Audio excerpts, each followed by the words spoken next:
Come on, that's the only thing we ask. We're not going to tell you how to do it. We're not going to tell you you got to jump around and run like we do. We're not going to tell you you got to do what we're doing, but we do got to tell we are going to tell you this. It needs to be real. Yes, amen. If it's going to be a fake thing that you're just checking off a religious box, then God bless you, you're dismissed. You've checked your box, you showed up. But if you're here to really give Jesus honor and praise, we want to create an atmosphere. Because I've been to churches that give no atmosphere, that give no leverage, that give no room for Him to be God and for you to give Him worth. And I promise you, if you're going to lift up your heart today, we're going to give you the opportunity to worship Him with all you have. But you got to make it real. Does that make sense? So I want to invite you to lift your hands. I want to invite you to open your heart, open your mouth. I want to invite you to go back to what it means to be a child who is in first love affection with God and worship Him in spite of the storms, in spite of the pain, in spite of the hurt, in spite of whatever you've been going through. I want you to pour your heart into giving Him worth. I want every eye to see Him. What would it look like if you knew He was walking in the room today? What would your attention span look like and your affection look like if you knew any moment He would walk through the door? What would your anticipation look like if you knew Jesus was going to stand right here at any moment? I promise you your focus would be greatly fixed on expectation for Him. And I just want to create that atmosphere.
you're never gonna let me down.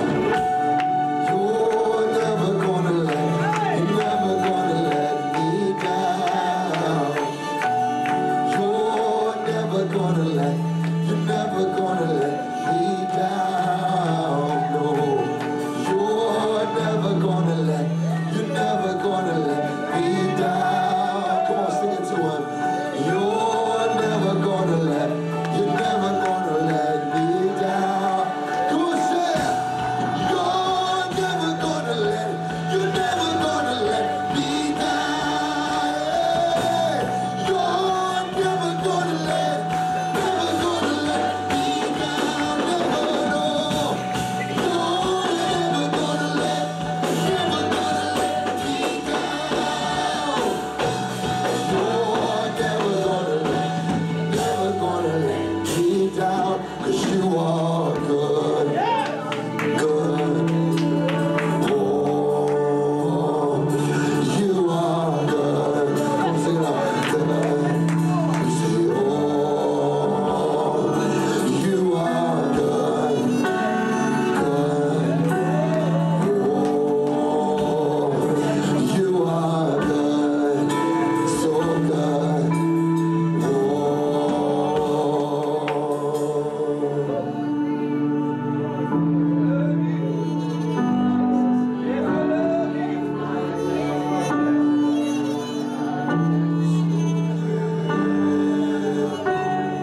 I've seen your goodness, I've seen your mercy, I've seen your grace, and you amaze me. Oh, I've seen your goodness, I've seen your mercy, and I've felt your grace, and it overwhelms me. Oh, I've seen your goodness, I've seen your mercy,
your own song in praise and adoration to Jesus.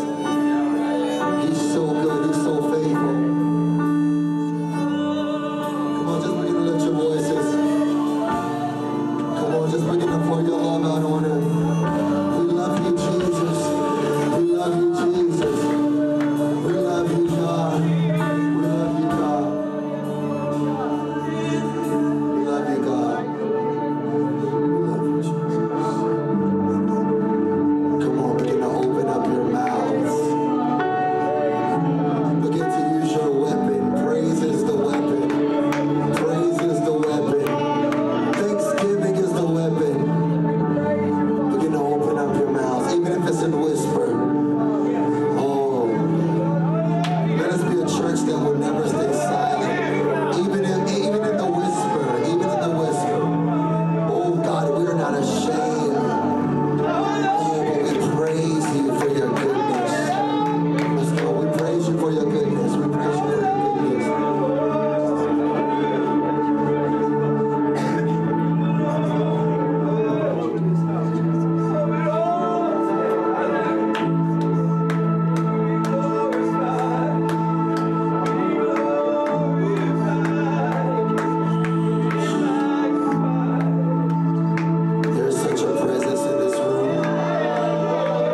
contrite spirit you will not deny.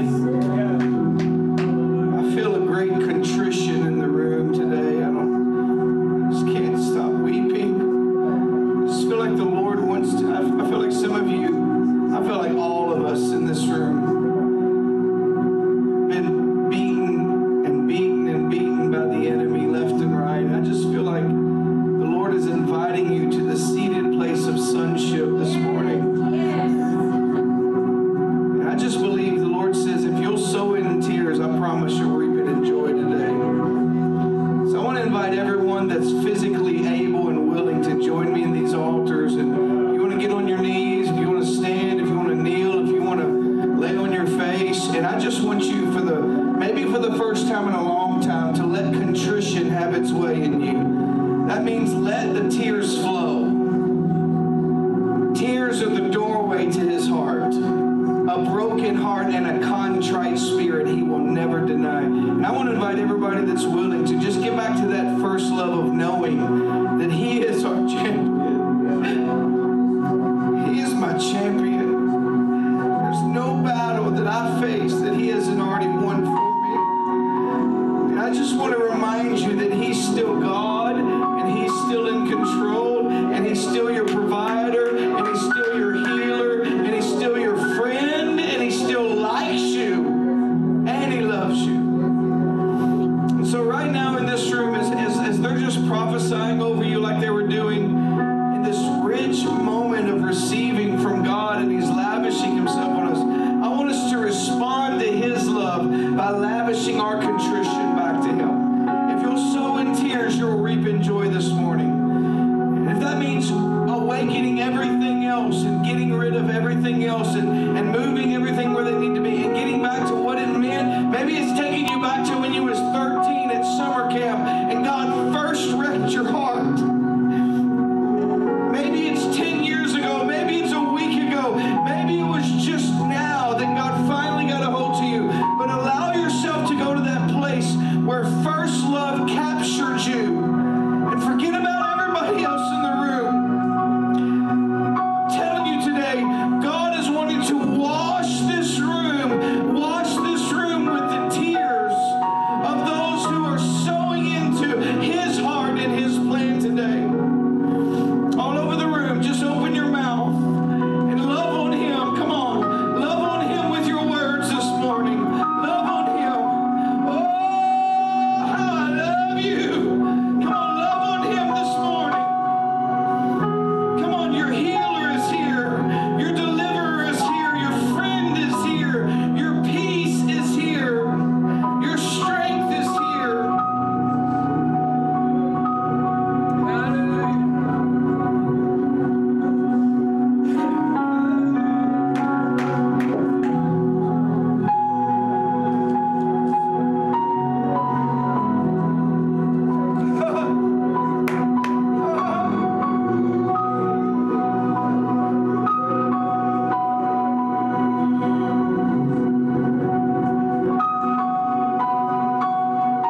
up all over the room. If you're seated, if you can stand for me. Just look around the room, find somebody that looks beautiful, and go grab their hand. Just grab their hand and lift it up to heaven with us.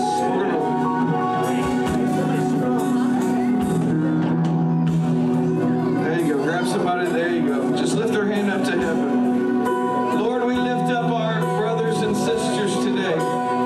We thank you for family. We thank you for the garden. We thank you. You planted us here, given us roots to grow. We thank you, God, that we were born for such a time as this. We thank you that we can celebrate the beauty of the Lord Jesus in this house. I thank you for this people, Father, that are here. I thank you, Lord, for what you're doing in our community through these people. I thank you for this worship team, for all these leaders, for all the people that make this happen, Lord. We thank you that people are here because Jesus is alive and we are worshiping him in this house. We thank you, God, for your grace, for your love, that you are our defender, our healer, that you are our peace, you are our champion. We celebrate that today in Jesus' name. Amen. Amen. Yeah. Amen. Take 5 minutes, love on everybody in the room, and find a seat.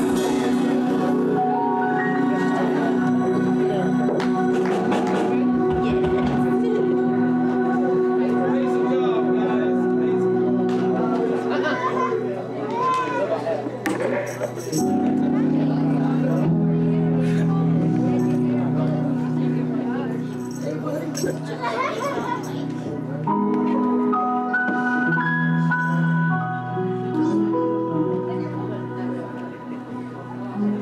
Sorry.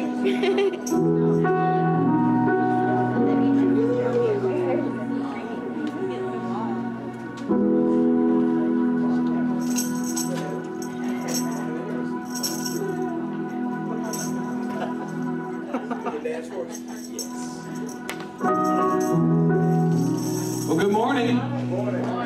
Look at all those empty seats next to you. Who is missing? Call out their name real quick. Who usually sits by you that's not here? Okay. All right, text them right now. Get your phone out and text them. Be like, where are you at? Where are you at? Your seat is empty, and there was a $100 bill in your seat this morning, and you missed it. Oh, that was Michelle. She lost it. Was it? Yeah.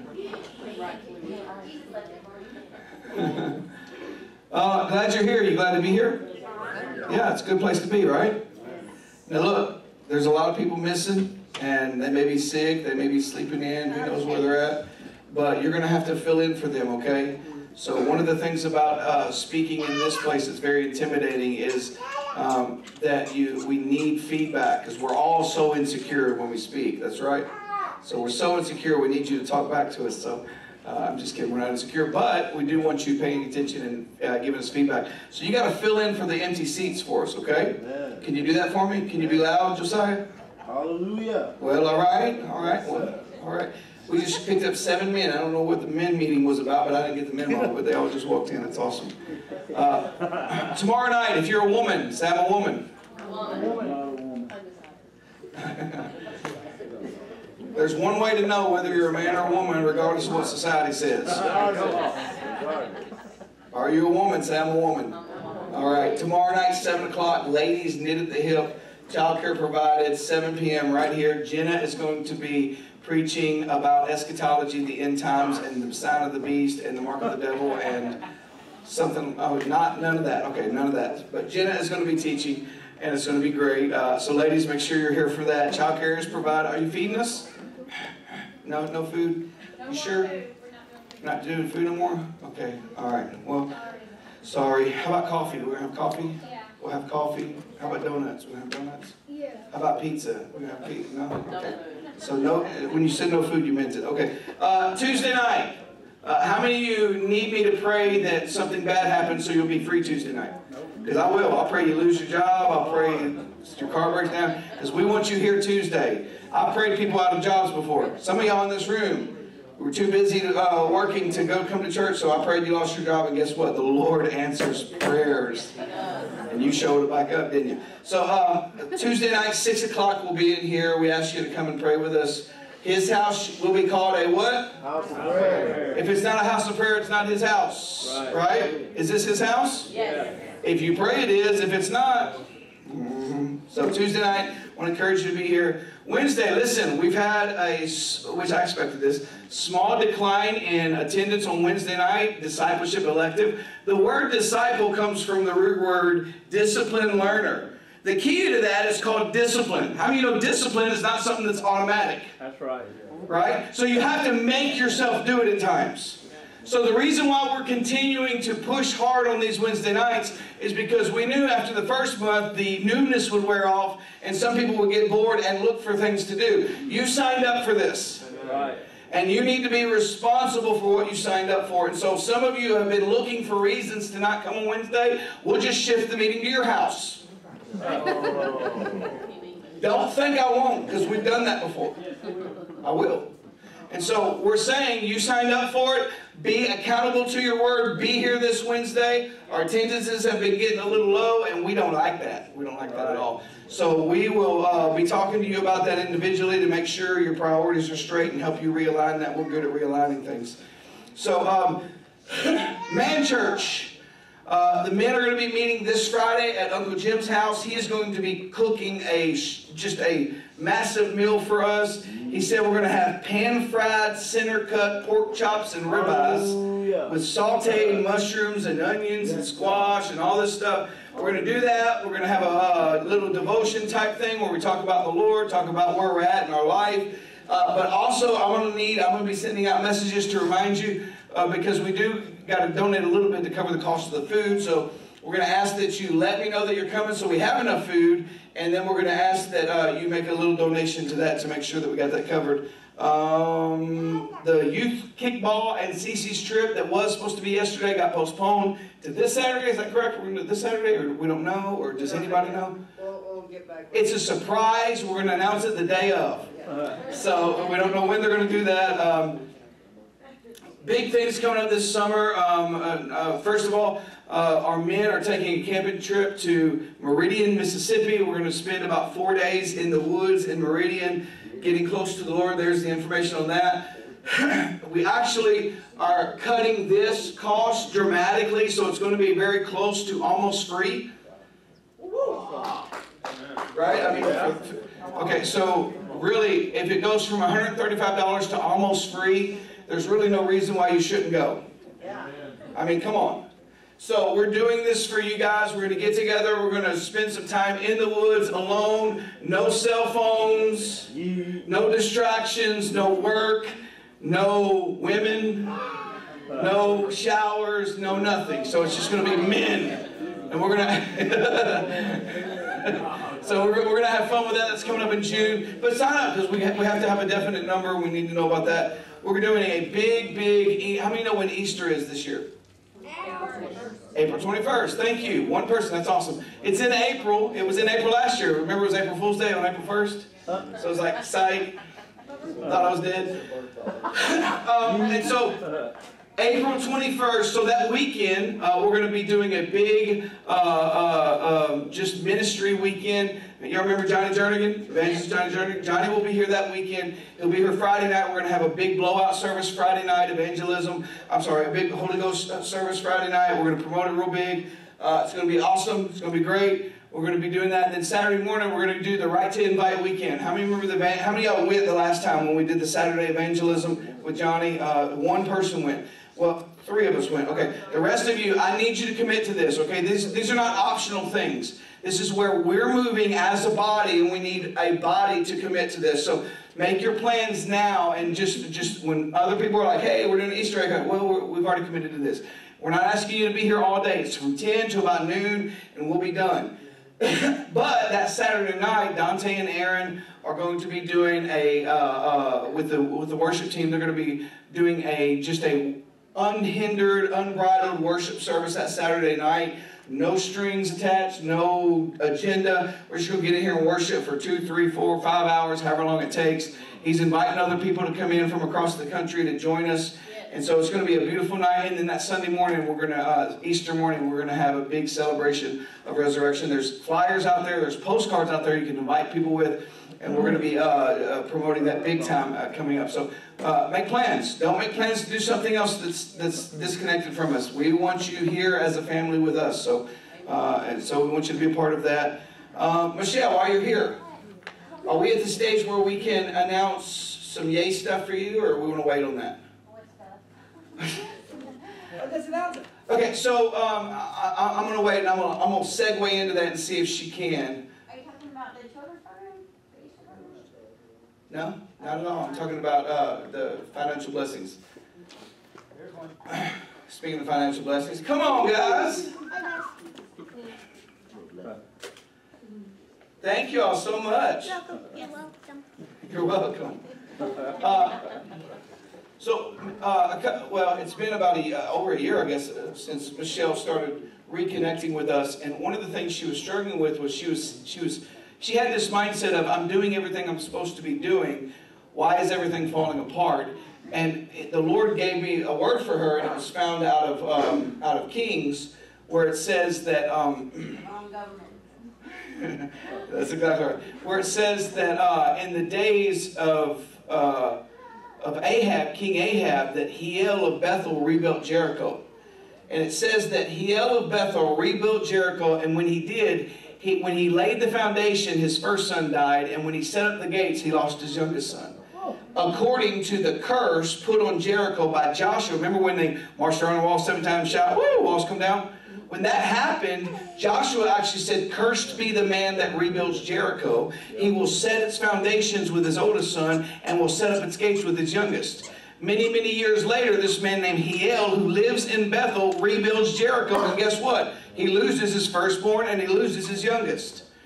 And the reason why I brought that to her is because you will do stupid things knowing they're wrong, but you will be doing them under obedience because you're under the wrong government, and they will end up, even though you're doing the right thing out of obedience, you're under the wrong government. Hiel did this, why? Because the government, Ahab, over him told him to. Right. In obedience, he did what he was told to do, and it cursed him. Because he was under the wrong government, and there's a great power in reasserting yourself under the correct government. And since then, she's realigned herself and gotten in the correct government. Are we allowed to talk about this, or you want to wait? Well, come on, you tell me. Yeah, you have to. The camera's right here. Everybody needs to see it. Everybody needs to hear it. Come on, Michelle. So, Did you just tell it? no, I can't, because you do it better than me. I hate grown-ups. You hate grown-ups. You is one, So one of the things, you know, she's a very kingdom-minded person. She owns a business that she don't even actually work at. She works a job but owns a business that someone else runs, so that she can do things for the kingdom and stuff. And so this is an opportunity that just in the last couple of weeks what the Lord has done for her. So go. Okay. No, the old one. Yes. Okay, Pastor Donnie is right. I went through like a huge battle, but he came into my life like right in the middle of it, like when I wanted to die. Like I was literally just counting down the days. When I go to work, it'd be like I got 8 more hours, 7 more hours, 6 more hours, 5 more hours, 4 more hours. And I was a children's pastor, and God anointed me, and I did mighty things for the kingdom of God, but I was dying inside. And so God supernaturally brought Donnie and Marie back into my life. One of the pieces that was missing was my worth. Like, I was doing all these things for the kingdom, but I didn't know who I was in the kingdom, like my identity, that everything that I was doing was based in my performance as a children's pastor and how many kids were being slain in the Spirit and getting baptized in the Holy Ghost. And that's kind of how I measured my worth. But my worth, I've learned, being under this government, just flows from being a daughter. Like, I haven't had to do anything. I've just been able to be a daughter. And Donnie and Marie, just, they loved me. And everyone in here just loved me, but there were days I just would show up at their house and be, can I just lay on your couch? And they just kind of loved me back to health. Jen met me for coffee several times and just affirmed me as a daughter. And so I can't say that I've done anything any different because I haven't. but coming under the alignment of being under the right government and being loved properly, not for what I do or how many numbers I bring, but just for who I am, whose I am. Yes. I don't even know how my business has turned around. I've made a profit the last 4 months. I was talking with my accountant last week, and she was just like, I don't understand. I was like, just don't look past this line. Just start from here. It won't make sense. But Monday I got a phone call. There's some things going on with the company I work for. And I used to feel really proud about working for them because they always did the right thing, but corporations are under a lot of stress because of finances and revenue. And so some things happened, and it was just a thought, Lord, maybe it's time for me to look for something else. And on Monday I got a phone call. On Wednesday I did an interview. On Thursday I did 2 phone interviews, and then Friday morning I was offered a job that doubles my salary. Gives me a car, a gas card, the bonus structure. Just the bonus alone is more than what I make in a month right now if I meet my goals, and the goals are like a fourth of the goals that I have right now. I called Donnie, I was like, I can't even believe this. I mean, just like in a week. But most importantly in the last 4 months, but I think it started in October because Donnie really been kind of dealing with me about forgiveness and stuff. And so there was, in October, the tax office had shut my bank accounts down and taken 4 paychecks. I mean, I don't know if y'all know how devastating that is, but I've never had to ask for help. I was always the one to bless, and the church rallied, and they paid my power and my groceries and my water that month. And I remember Aaron coming over. Well, Donnie sent me a message that if I didn't call him, he's calling the police in like 30 minutes. And I was just like shut down. And Marie was calling, and Debbie was calling, and Aaron came over, and I was just like, Lord, where's the access? And the access was in unforgiveness. So I had to lay some things down and truly forgive. I said I'd forgive him, but I didn't. And so just through it all, I've always tithed. I've been faithful to tithe except for that 1 month. And I remember telling Bonnie that was the hardest thing, that I've never not tithed. Even in my hardship, I'd always tithed. And so being the recipient of having to receive was really hard. But I always tithed, and then being under the right government and being loved well. This church has loved me well. I was literally a dead man walking. And this puppy and this family just revived me. And so here I am with all these blessings that I haven't done anything for. I mean, I'm not even in the ministry, so bless the Lord. Isn't that awesome? Come on. How many could use double salary, a company car, and a gas card? Right? Without even asking for it. That's beautiful. I love that. And we hear stories like that all the time. Maybe not that extravagant, but there's still blessing upon blessing. Patrick sent me a picture yesterday where he found some books in the free bin at 2nd Charles. So woohoo! They were free. That's a blessing. So we're loving what the Lord's doing. Get connected. This is a testimony of what it means to be really in. And so she connected with no ulterior motive other than just to be loved. And look at the blessing that's flowed from that. And that's what's available for you here. I want you to give, and then we're going to get into the Word this morning. If you have cash and you need an envelope, there are envelopes on the back table back there. Just go and get one real quick, write your name on it. If you're giving by check, make it out to Addereth. If you're giving by check card or credit card, we no longer have the kiosk in the back. We just have one that's up here in the bookstore. And they'll take care of that in there. So while you're in there, you can buy a book. But we no longer use those. They were actually charging us fees that were more than we were bringing in. So we quit using those. And of course, you can do it the old-fashioned way, which is Cash App. And you can sit on your little hiney right there and not move at all and send it from your Cash App. And we appreciate your giving, your faithfulness. We are able to, like Michelle said, during that month where the IRS or whoever it was come in there and locked her accounts, she had nothing, and we were able to go in and immediately help her without her asking, just knowing the need was there because of you. And we do that very often with people, because of you, because you're faithful. And we don't waste our money doing stuff that's not going to benefit the kingdom. We want to take care of our family and our garden. It's our garden, right? Yeah. It's our garden. So I bless you. I thank you for being faithful in your giving. Very quickly, Lord, we bless it. We ask you to use it and multiply it in Jesus' name. Amen. And if you have an offering, just bring that real quickly and put it in the bucket behind me. Thank you, guys. Run, Addie, run. Hi.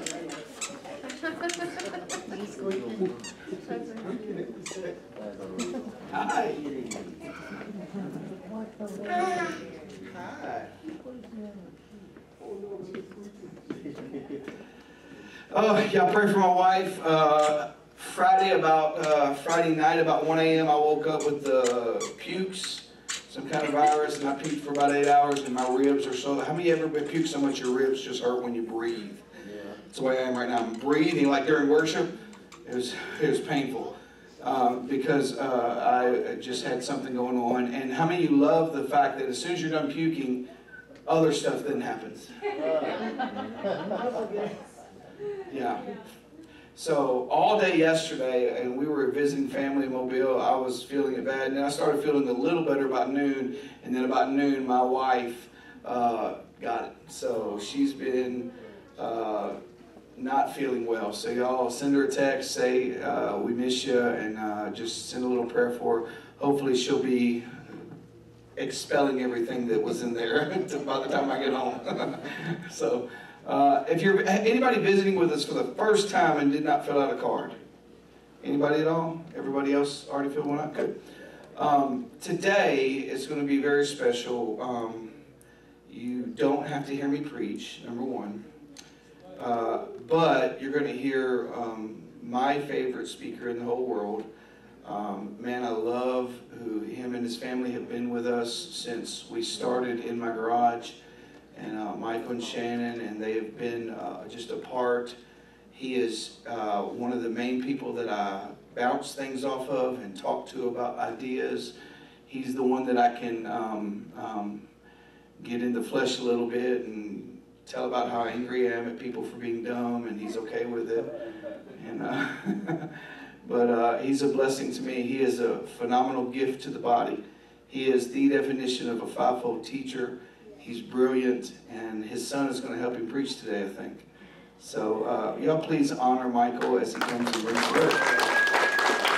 Come on, Michael.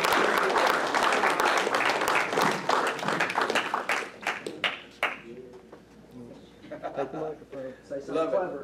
It. Yes, say something smart. Quote C.S. Lewis. The Lord is my shepherd, I shall not want. He'll make me lay down in green pastures. He restores my soul. He leads me beside still waters for his name's sake. Even though he walks through the valley of shadow of death, I will fear no evil, for he is with me. His rod and his staff comfort me. The presence of my enemies anoint my head with oil. Cup runs over. Surely goodness and mercy will follow me my whole life. I will dwell in the house of the Lord forever. Amen. Come on!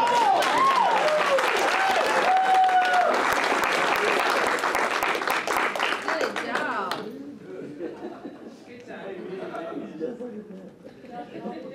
So, about, I don't know, several months ago, and I try not to be pushy with our kids. It's funny because I know you want desire to arise in them on its own. You know what I mean? We all know what it's like to be forced into trying to serve Jesus. So anyway, one night, he has a Bible that actually this body gave him. Donnie gave him when he was went through his dedication. So I handed it to him and I said, "Hey man, look." I said, "Most of the stuff in this book doesn't make sense." I said, "But I can promise you this: if you read it at some point, what you need, you will find in here, and it'll make your life better." I said, "That doesn't make any sense right now," but I said, "Just trust me." And I said, "You don't have to read it today." I said, "But just promise me that you'll read it before you graduate from high school." I was like, "That gives you like 10 years or something like that. I don't care how fast you read it." I said, "Most of the, first 100 pages are gobbledygook anyway." I said, "Just give it a shot." So he actually, trying to be a good kid, just started reading stuff, and then we started talking about some other scriptures, and I told him that, I was like, if you should do is you should memorize some. So I gave him some, and one day, he actually just told it. He started it and told it to me, and I was like, well, I'll be doggone, he actually did. He did what I said. So he was real proud of that, as he should be. And then, as the rest of us do, as soon as you get some of that, he wanted to let everybody know. He's like, well, I want to tell the whole church. I was like, all right, that's good, you should. Thank God that we can be proud of that, right? You know, that's spend most of our life trying to acquire worldly things so that we can be proud of ourselves. We can at least be proud of trying to serve God, right? That's right. Even if it's not perfect. But you know, when it comes from a childlike heart, it really can't come from anything else more pure than that, I think. Come on, sir. It's genuine affection. So, you know, I worked hard. Well, I won't say I did not, actually. I did not work as hard as I normally do on this message, and it's for kind of an interesting reason. I had Donnie kind of, well, actually, here's the order of events.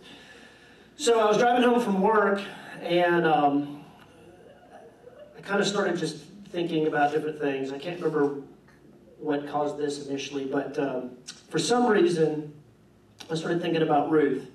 Some of it had to do with some people I think that I'd spoken with, the tornado, some other events, different things. And so I opened up, you know, I couldn't really remember the first chapter of Ruth. And so I read the first line, and it says, there was a famine in the land. And for some reason, that kind of spoke to me. So I wrote down, just kind of in my notes, I just wrote down one sentence, a famine in the land. Within the next, I don't know, probably not even 24 hours, 12 hours, Donnie, hey, do you want to preach this Sunday? And I was like, I don't know, you know, I could be on the flight schedule. I said, but I'll get ready.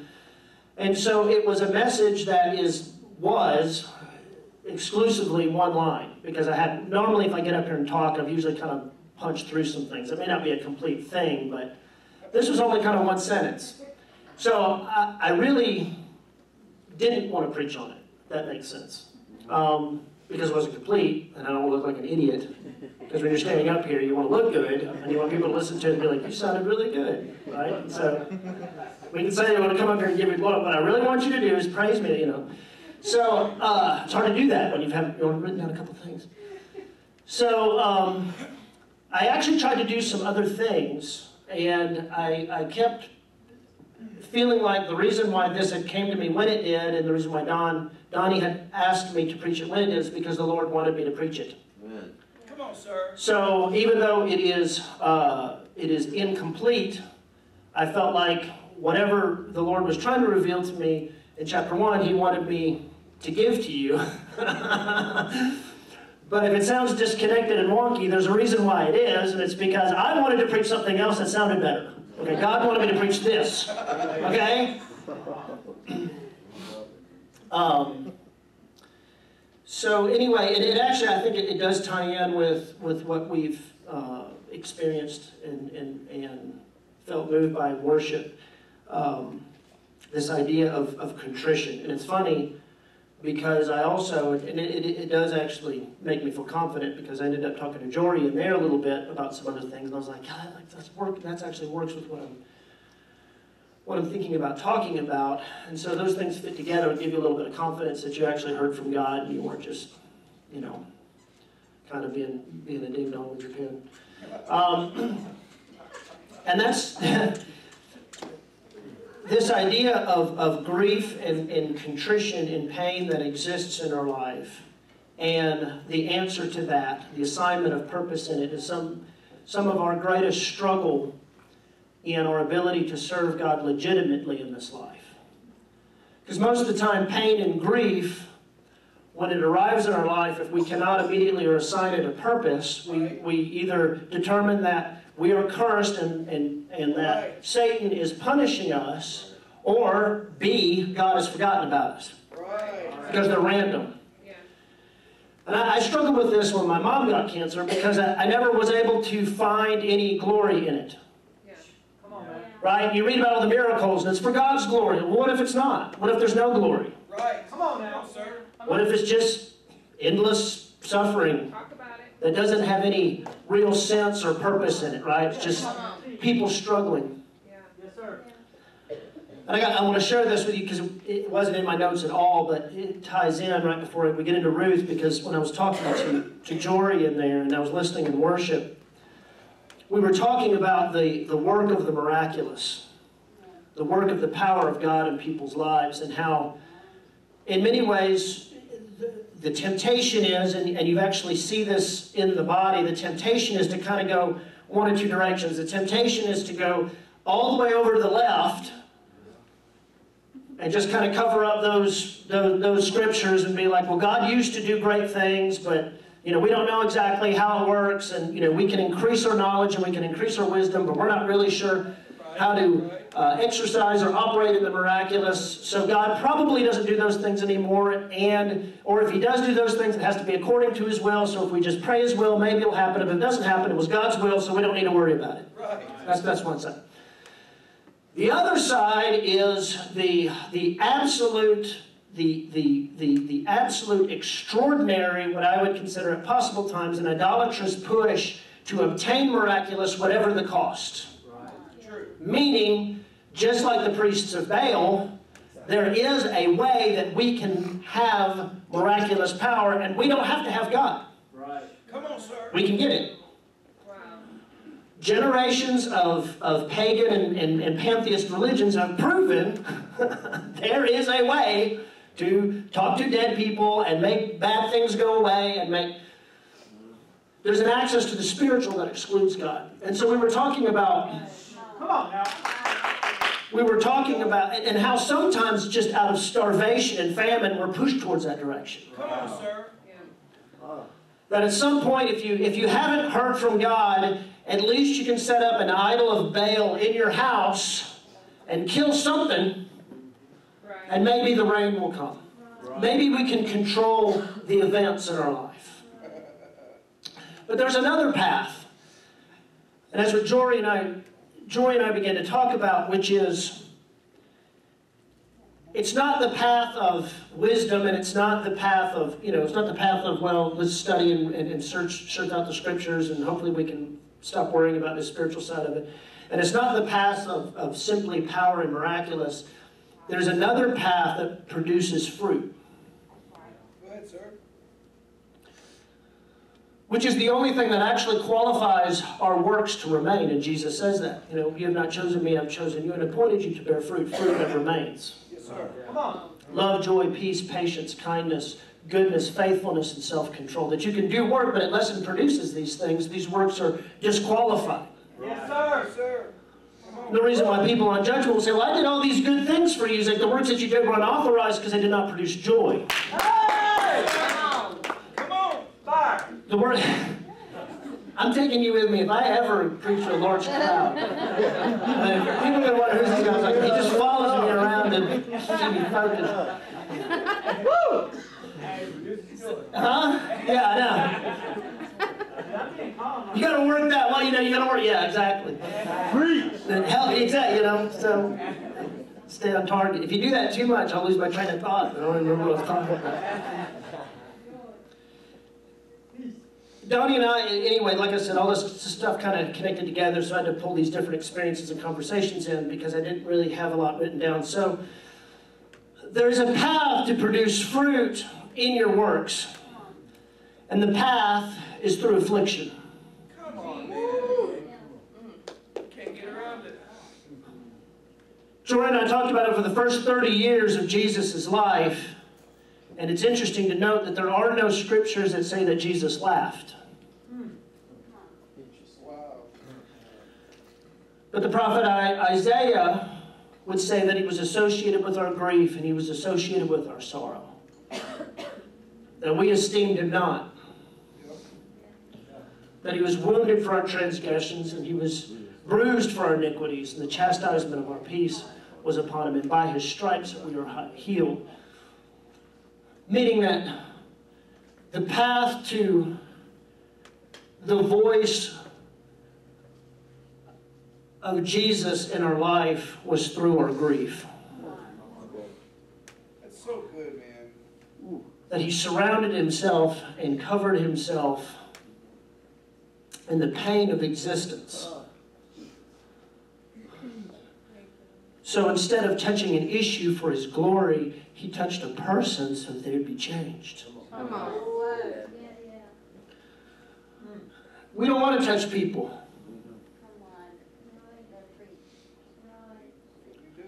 That's what Jory was saying. It's like, it's a funny thing is if you can heal somebody, you should have the willpower to disciple them. Come on, man. But not to touch them for just the show. Exactly. But there's an avenue, there's a legitimate pathway to God's power. But it comes through famine. There's no rhyme or reason to it. That's right. There's no sense of, you think about Jesus as he walked, and he, certainly for the first 30 years of his life, you have to understand the time he was living in antiquity, illnesses very often were deadly. You had famine, people died because they did not have food. I've never been, most of us, I would say probably 100%, all of us, don't know what real hunger is. We know what being irritated by not being full is. Woo. But we don't know what real hunger is. We don't know what real thirst is. We know that we don't have a Coke, or I've only got to drink water today, but we don't know what real thirst is. Come on, sir. Come on.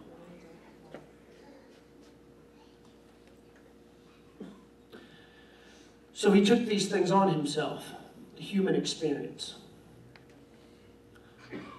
The random broken leg, the random uncle getting sick and dying. Come on, sir. Come on now. The fields burning there's no reason why the fields burned. There was a, hey, what was it? Scary, microphone's scary. We're good. I'm used to having people pull on me. I was not trying to pull my pants down. No dignity being a parent. Zero dignity. If you want to deal with your pride issue, have kids. Just have them run around long enough.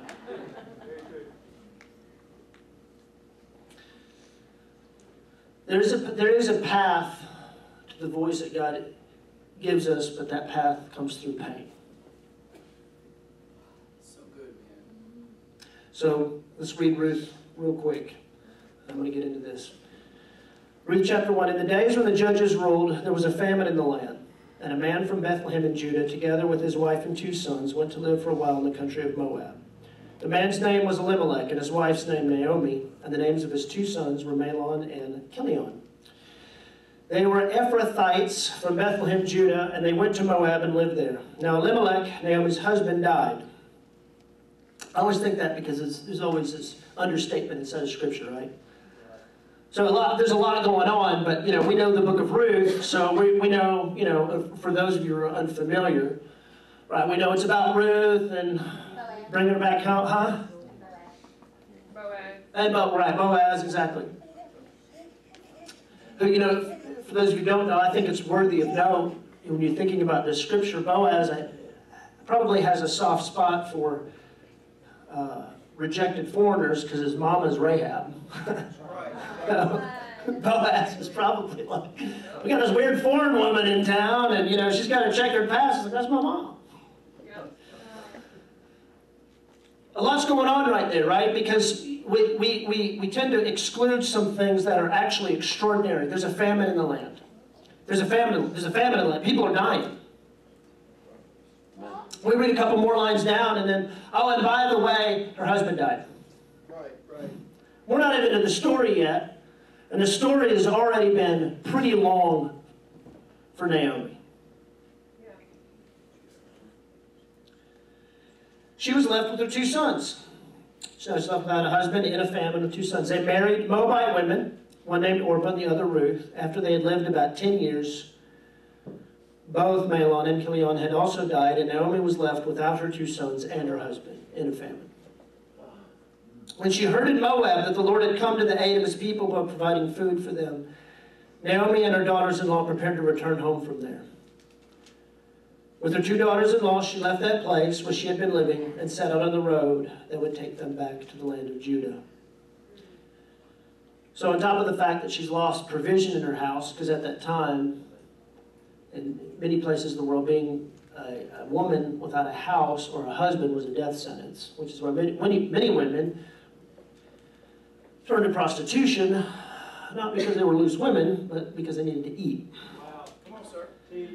Then Naomi said to her 2 daughters-in-law, "Go back, each of you, to your mother's home. May the Lord show kindness to you, as you have shown to your dead and to me. May the Lord grant that each of you will find rest in the home of another husband." Then she kissed them, and they wept aloud, and they said to her, "We will go back with you and to your people." But Naomi said, "Return home, my daughters. Why would you come with me? Am I going to have any more sons? Who can become your husbands? Return home, my daughters. I'm too old to have another husband. Even if I thought there was still hope for me, even if I had a husband tonight, and then gave birth to sons, would you wait until they grew up? Would you remain unmarried for them? No, my daughters, it is more bitter for me than for you, because the Lord's hand has gone out against me."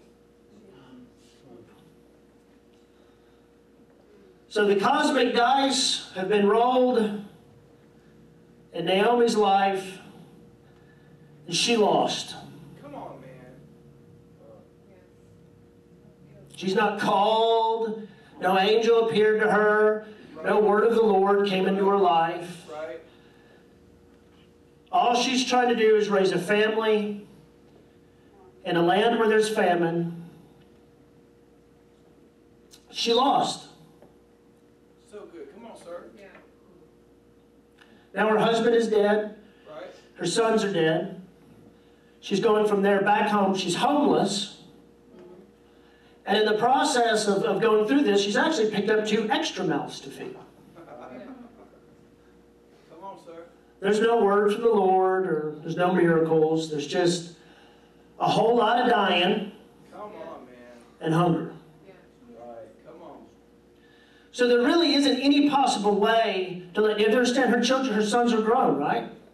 So she's lived, I don't know exactly what her age is. You may be able to find it someplace else in Scripture. I don't know exactly, but it's fair to say she's middle-aged, Right. right? She's getting close to the good life.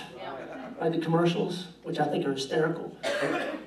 Put your investment here so you can have the good life. And then it shows, like, you know, some old couple, and they're like 75, and they're being like gang tackled by 5-year-olds in the backyard somewhere. We're ready for the good life. Is that what is the good life? That's the good life? You know? Popping 10 pills to try to bust through into your 80s? Living the good life.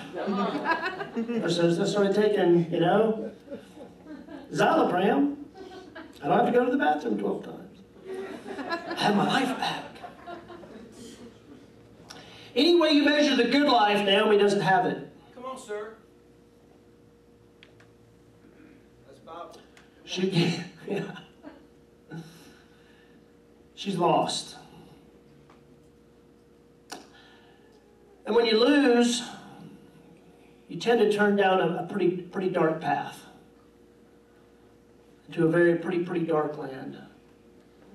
The pain and bitterness produces.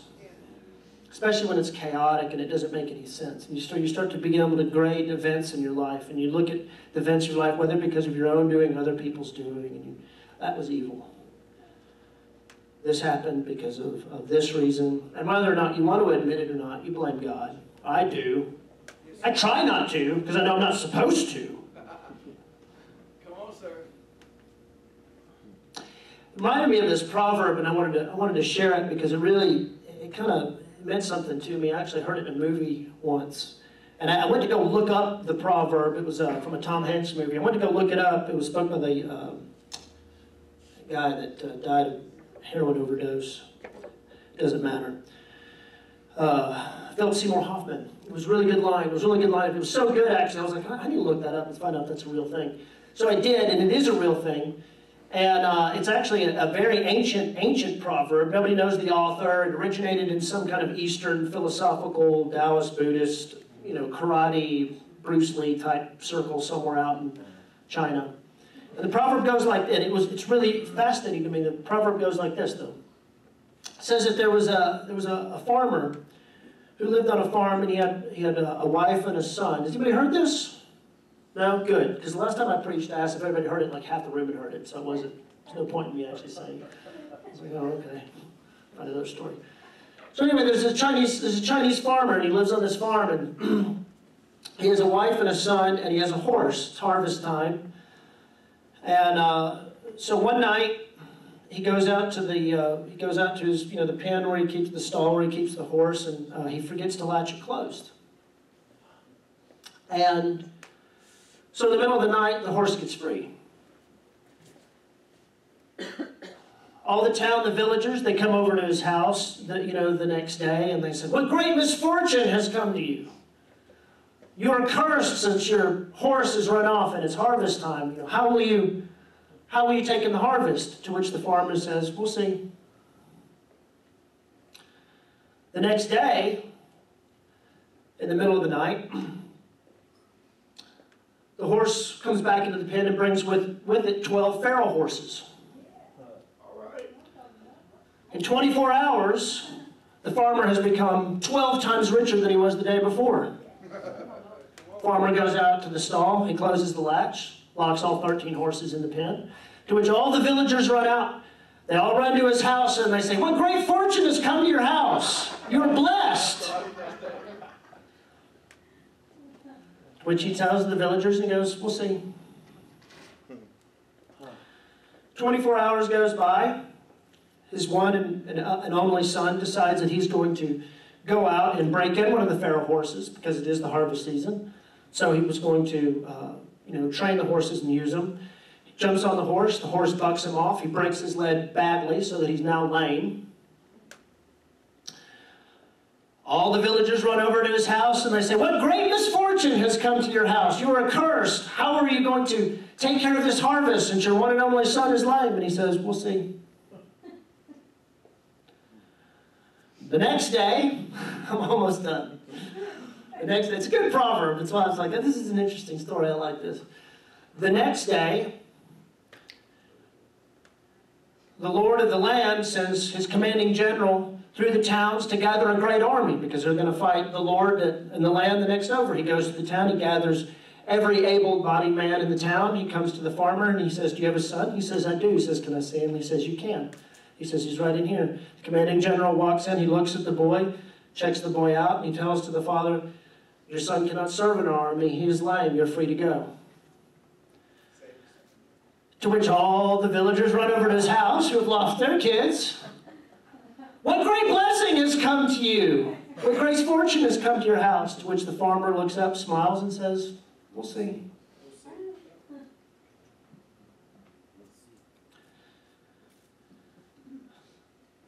We have an obligation to have hope because there's a wisdom that looks through events. Through it. Yes. Yeah. That's true. Satan wants you to look at events. Right. Why are these people dying? How'd they get cancer? Shannon and I had that conversation over and over again with Samuel. How'd we lose the genetic lottery? Why can't our kid talk? Satan wants you to look at events. He wants you to look at things.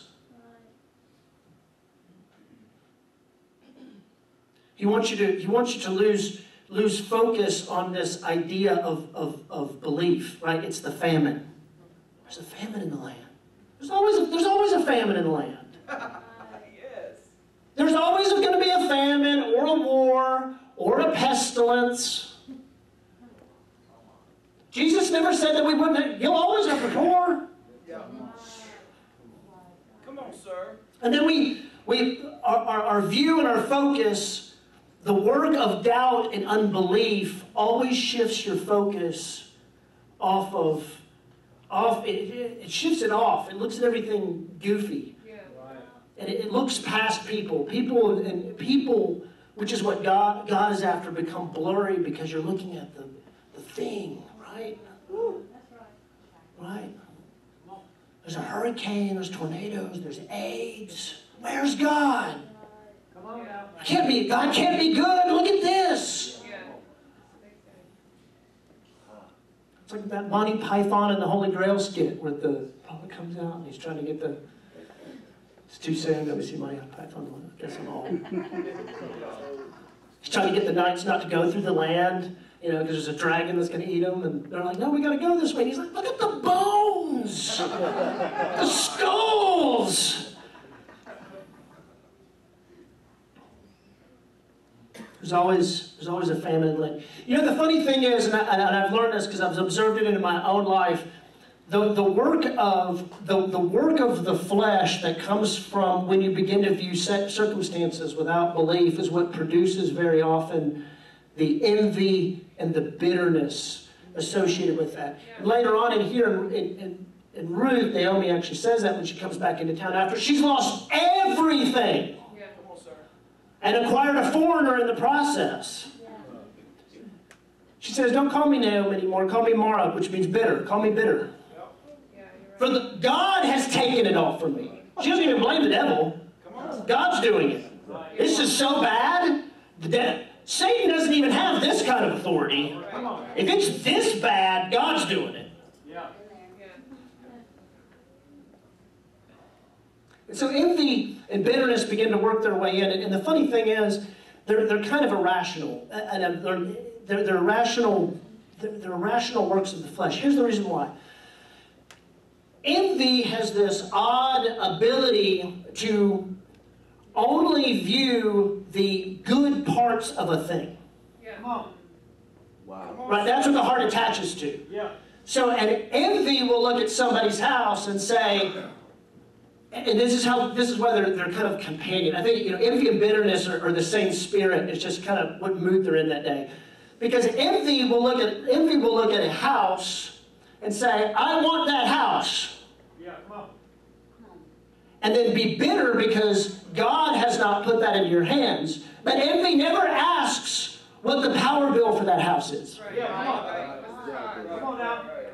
Envy never inquires of sacrifice. It only, through bitterness, judges ownership. Never wants to know, oh man, I'd love to date that guy. Do you want to date his alcohol problem? Come on, sir. Hey. Well, I'll be able to fix that.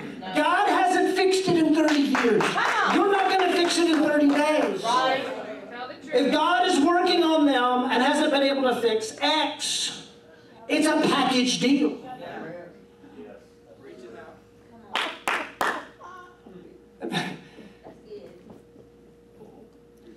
Envy looks at the paycheck, but doesn't look at the 18 hours of work. Very good, sir. Envy looks at the muscles, but doesn't go to the gym. Yeah. Exactly.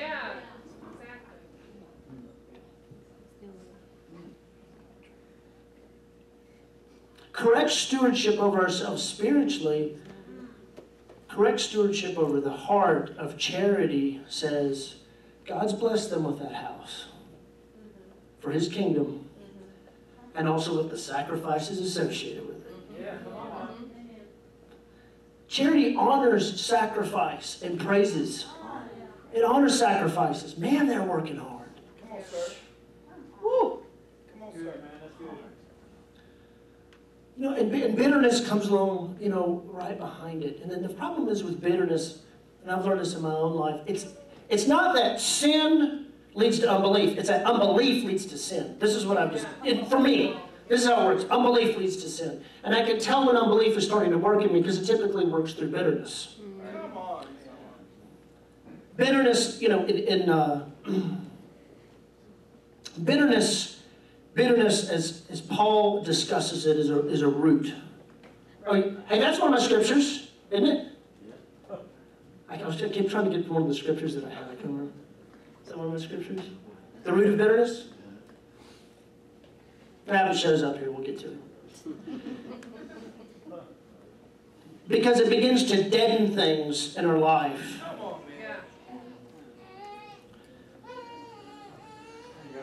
man. And thank you. Looking carefully lest anyone fall short of the grace of God, lest any root of bitterness springing up cause trouble, and by this many become defiled.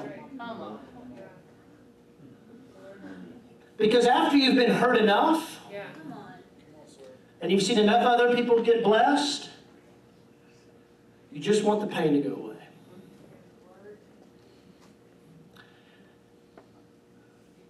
The flesh immediately rushes in. And a matter of fact, right after this, he actually brings up the idea of Esau and the selling of his birthright according to his appetite and the sexual immorality that comes along with it. Because here's the deal. Most people aren't sexually immoral because they want to be sexually immoral. They're sexually immoral because they got hungry. They're not addicts because they want to be addicts. They're addicts because they want peace. Come on, man.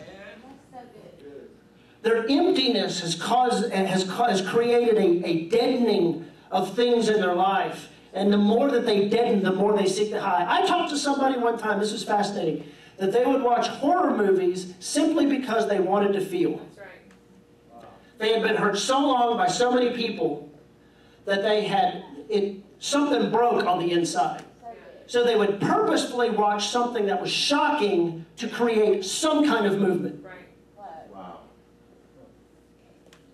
There's a famine in the land. Yeah. If you don't choose to walk through the pain, you walk into a world that's far worse than pain. Come on, sir. That's good. Because the dead don't feel pain. Only the living feel pain. Well, I'll never be hurt again. Then you are dead already.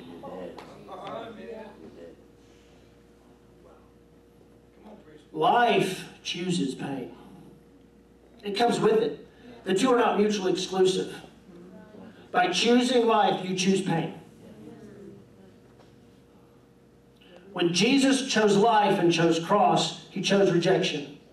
They came together. It's not you don't get to get one or the other. They come together.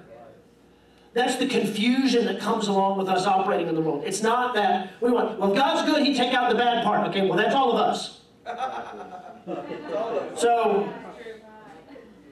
it's not that, here's the thing. It's not that when Jesus teaches about the parable of the wheat and the weeds, it's not that God doesn't hate evil. Come on, sir. When he tells his servants, he's like, no, leave the weeds alone. So like, you want us to go out, the enemy planted in the middle of the night, you want us to yank them up there. So, no. Teach him. If we pull the weeds out now, we'll pull the good weed out with it. Come on, sir. It's not that God is blind to evil. It's that he loves good more than he hates evil. Come on, man. And he's willing to take a gamble on you.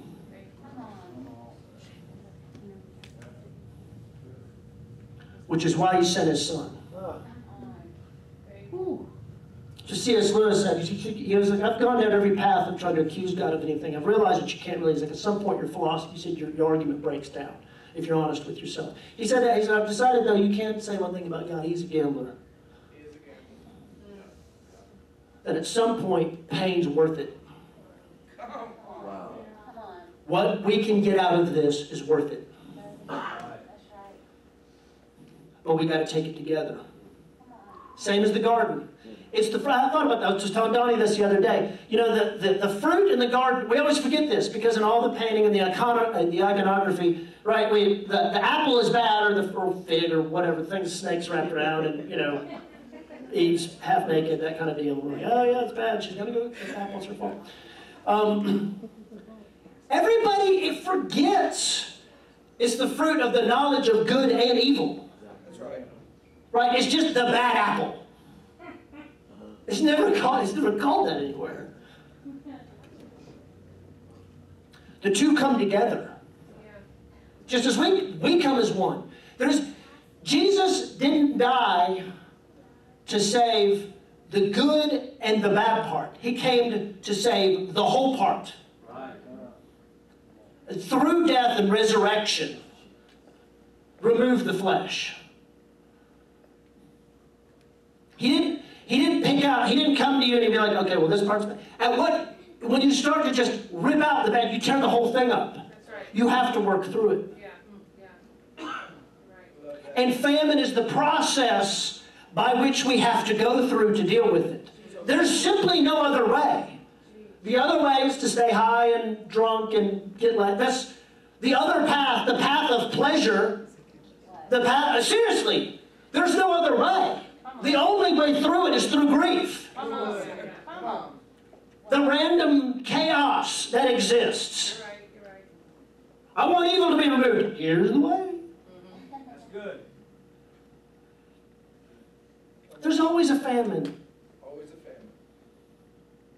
things falling over and people blowing off their foot, and sometimes it's our fault or whatever.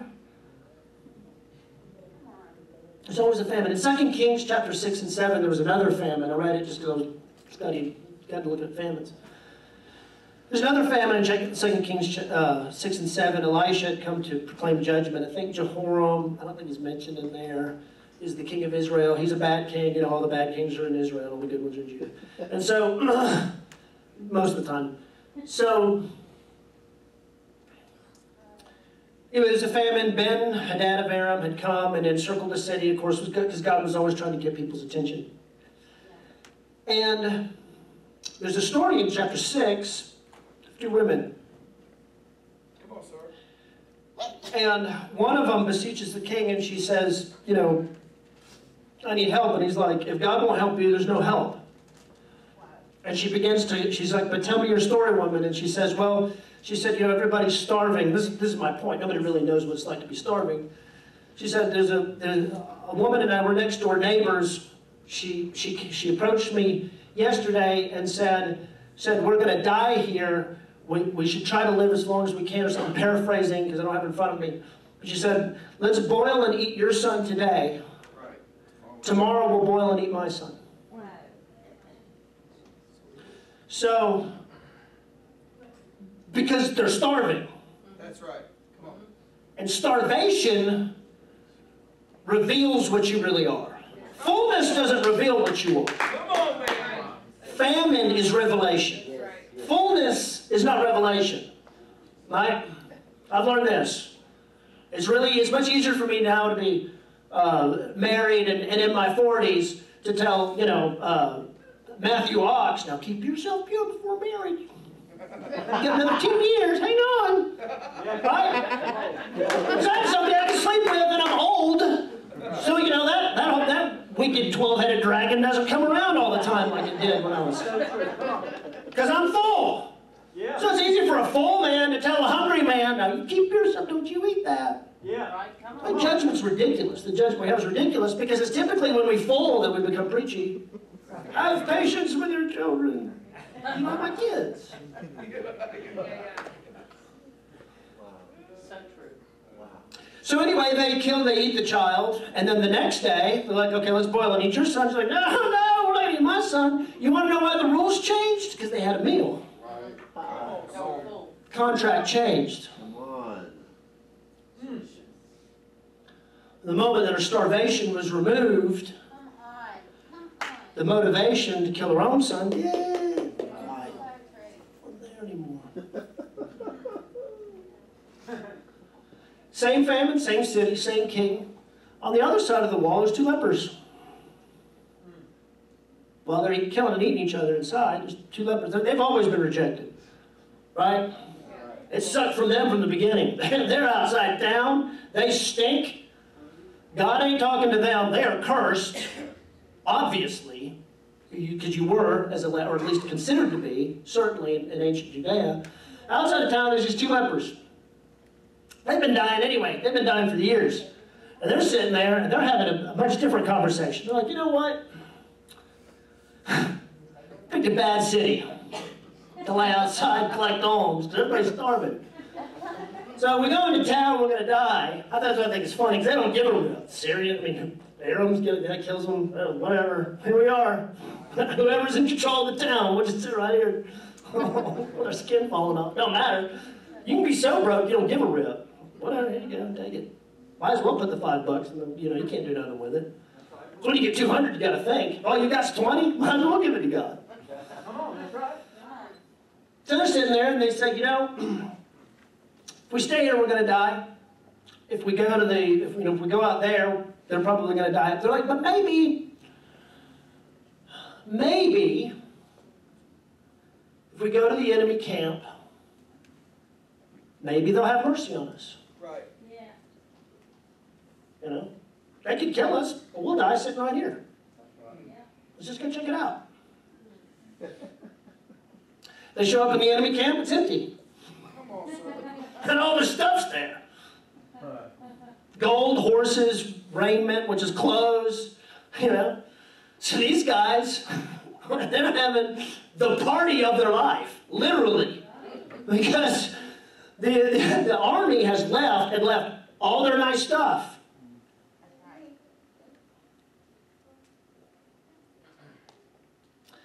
So while the two women back in town are killing and eating their children, two rejected lepers are sitting in a king's tent, bathing in his gold and his clothes and stuff. Same famine. It's the same famine. The only difference is one didn't believe and one believed. They had hope. That's the only difference. The only same famine. All the same people are dying. All the same people are getting sick. Same funerals, fires, everything else. The only difference is hope. That's so good, man.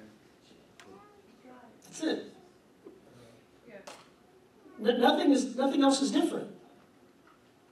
It's just as random and crazy and awful for everybody.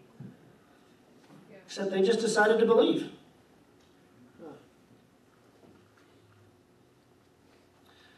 So Naomi, let's say this real quick, because this is who this message is for. Famine, for most people, I think, at least it appears that way, most of us, there's no, I mean, for some of us, there's many of us, there's a God moment, but there's no great, there's no burning bush or,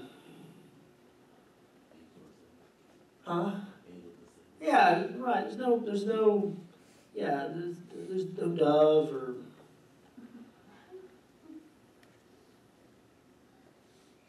but famine's picked you.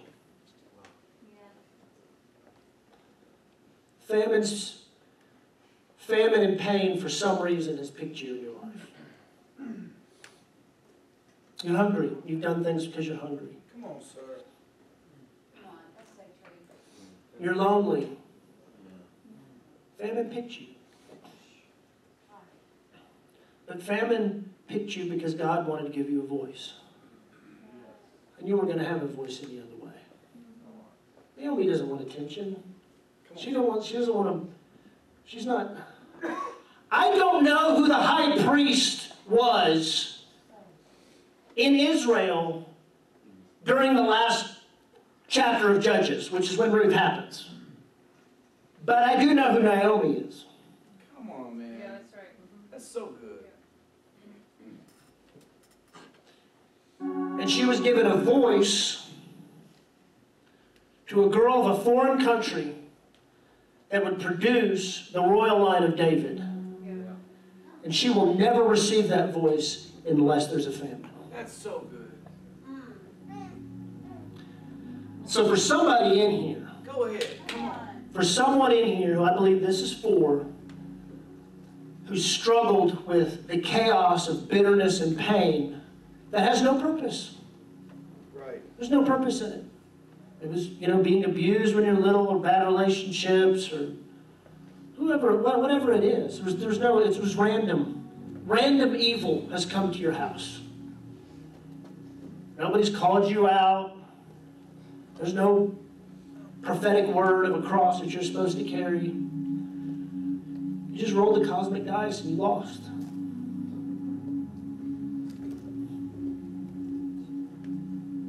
God's picked you to give you a voice. Because you don't care about the microphone. Matter of fact, all you want to do is just have your little house on the side of Jerusalem, just like Naomi. You can care less who's king, who's prophet. You just want to raise your kids, man, and go your way. But there was a famine. And now everybody's dead. And God's decided that your voice is important. And nobody was going to hear that voice unless it was a famine. So God's calling somebody out today. Somebody that's not important. And I want you to receive that because I want you to know that He does see you. Even though He may or may not have spoken to you directly, He sees you. So good. Because you have a word to give to someone to draw them out. But you'll never go if there's not a family. It's a good word. Receive that today. Yeah. Come on, if that's you in this room, isn't that good? Come on. He's a phenomenal speaker. He has no idea how to give an altar call. He's a phenomenal speaker. So if that's you in the room, and life has been hell, and you feel like unfair famine, come on, I know he's talking to half the room. And all of a sudden, this message, it just lit you up. Okay, there is purpose in this. That's you, wave at me. That's you, wave at me. Come on. So 3 of you, the rest of y'all are alive. Come on and join me right here. We're going to just agree together for that purpose. Come on, if you raised your hand, we're just going to agree together that the pain of the famine has a purpose. Come on, if that's you. You may not even know what the purpose is, but the pain of the famine has a purpose. The pain of my famine has a purpose. Amen. Anybody else? Grab the person next to you by the hand.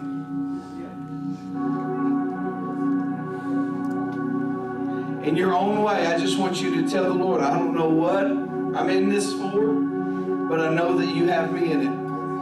Come on, in your own way. I don't know why I'm in this, but I know you have me in it. Come on, I don't know why I'm in this, but I know you have me in it. And I trust you. And I trust you. And I trust you. I don't know why I'm in this, but I trust you. Come on, Sherry, I don't know why I'm in this, but I trust you. I don't know why I'm going through it, but I trust you. There's purpose in the famine. The famine's pushing you out. I declare it over you, the strength. Thank you, Lord. Lord, I pray strength over these, Father, as they're recognizing the revelation of what you've put in them to do, Father. The revelation of what you've put in them to overcome. The revelation of what you're doing in their life today, Father. I bless them with endurance. Say you're not allowed to give up. You're not allowed to quit. You're not allowed to. Come on, there's seeds inside of you that have to come out. You're not allowed to quit. You're not allowed to give up. We won't let you quit. There's too much ahead. There's too much ahead. You're not allowed to quit. You're not allowed to give up. There's too much ahead. I bless you with endurance. Bless you with vision to see beyond the circumstances. Beyond the now, beyond the present. We declare, God, you're in control. Come on, this is your thing. You're in control, Father. Bless you, Jesus.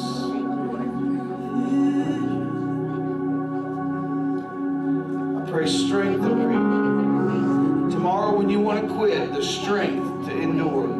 Tomorrow when you want to throw it in, the strength to endure. Tomorrow when you're so frustrated, wondering when it's all going to end, the strength to endure. Tomorrow when you're wanting to throw it all away and say, I don't even know why I even live here in this place. The strength to endure. The strength to know that God has a purpose for the famine you're in. Strengthening you. Strengthening you. For the seeds that are going to come out of you. Bless you, bless you, I bless you, I encourage you in the mighty name of Jesus. And everyone said amen. God bless you. We love you so much. Ladies, tomorrow night, everybody else be here Tuesday if you can. Come and love on these people if you want. And we love you. Good word, Michael. Excellent, Such a man. good word.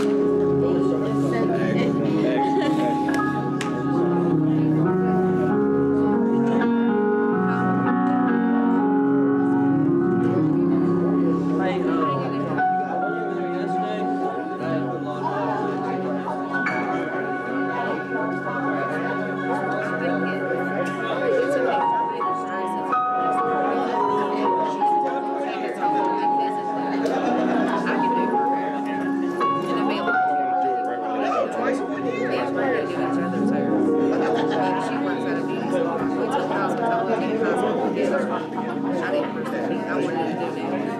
I pursued it. And then when I had the 50 speed, I got my dad to talk with me.